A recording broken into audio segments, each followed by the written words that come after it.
បាទជំរាបសួរបងប្អូនទាំងអស់គ្នានេះគឺជាប្រភេទពូជក្រហម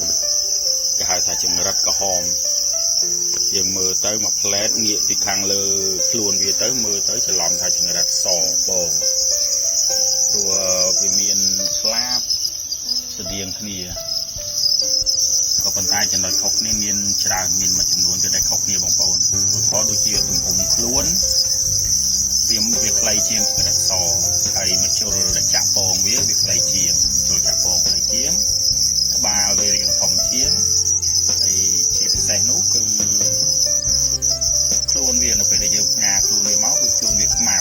អញ្ចឹងគេហៅចង្រិតក្រហមតែដល់ពេលចង្រិតសខ្លួនវាសតែមើលពីលើគឺដូចគ្នាទាំងអស់បងប្អូននេះបងប្អូនឃើញទេនេះពោះវាគឺស្គាល់ខ្លាំងហើយតែចង្រិតនេះធន់ណាស់បងប្អូនធន់នៅក្នុងការចិញ្ចឹមងាយស្រួលក្នុងការចិញ្ចឹមមែនទែន